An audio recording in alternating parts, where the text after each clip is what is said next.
Okay, let's try a thought experiment. What if, just for a minute, we put aside the idea of the Bible as, a devotional book, something you just read for a little inspiration? What if we treated it like something completely different, like a technical manual? Or, better yet, a master set of blueprints for a project on a cosmic scale? Right? I mean, picture this. You're a foreman on a massive industrial job site. You're tasked with pulling wire for a system that absolutely cannot fail. You see a set of prints on a table? Do you just grab them and go? No way. First thing you do is check the revision date. You make sure you have the latest, most accurate version. You have to. And that kind of gets to the heart of it, doesn't it? If we wouldn't risk a multi-million-dollar project on outdated or misunderstood blueprints, why do so many of us try to navigate reality, the biggest project of them all, by just sort of winging it? This whole approach is about seeing the Bible not as a book of good vibes, but as the official, as-built drawings for how everything actually works. So, welcome to what we're going to call the cosmic job site. Our goal here isn't to second-guess the architect, but to learn how to read the paperwork correctly so the whole project passes its final inspection. This is what we mean by the master schematic. It's this idea that the Bible is the final, official record of how reality is built. And look, just like any complex schematic for a power plant or a skyscraper, it takes real skill to read it right. This isn't about getting warm fuzzies, it's about developing the technical know-how to avoid a catastrophic project failure. Now, like any huge construction job, these master prints have two main parts. People mix them up all the time, but they do very different things. Let's just call them the code and the spec. Over on the left, you've got the code, which is basically the law. Think of it like the building code. It sets the absolute minimum safety requirements. It's rigid, it doesn't bend. And its primary job? Man, it's to show you in black and white exactly where you failed to meet the standard. But then on the right, you've got the spec, the gospel. This is different. This isn't about the minimums. This is about the purpose of the build. It's the vision, the application, and most importantly, it shows you how the project is finished, even with all those failures the code pointed out. So, if you're the foreman on this job, what are the hard and fast rules for reading these prints so you don't get shut down? These aren't just helpful hints, this is how you avoid failing that final inspection. Rule number 1 is the big one. Always check the revision date.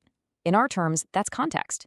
Taking a verse out of context is like using the detailed drawing for a low-voltage data cable to wire up a 4160-volt transformer. It's going to end badly.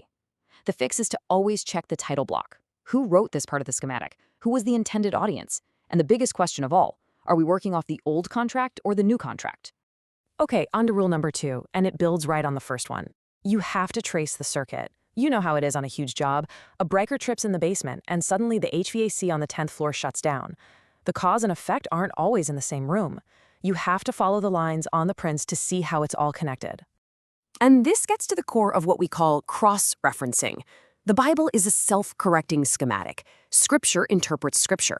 So, if your reading of one little verse seems to cause a short circuit or contradict the whole master plan, guess what? The fault isn't in the blueprint. It's in your interpretation.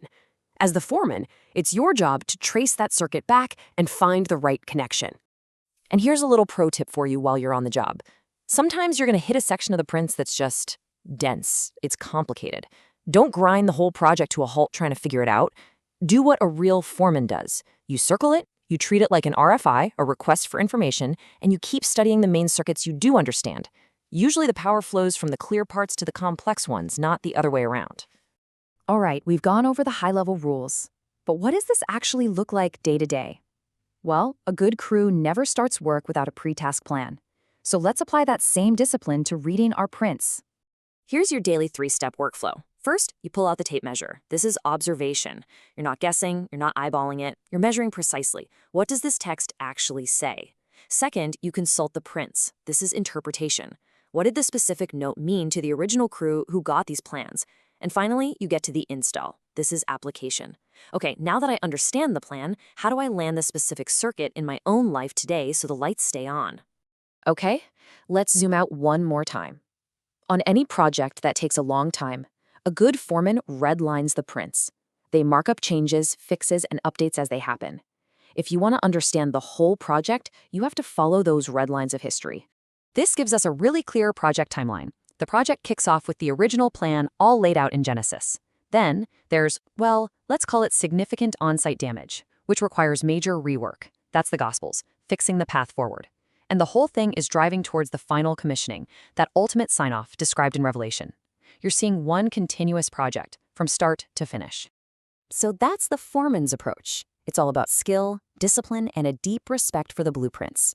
It's about trading in those good vibes for the as-built drawings of the universe. The only question left is the one right there in front of you. Are you ready to stop winging it and actually pick up the prints?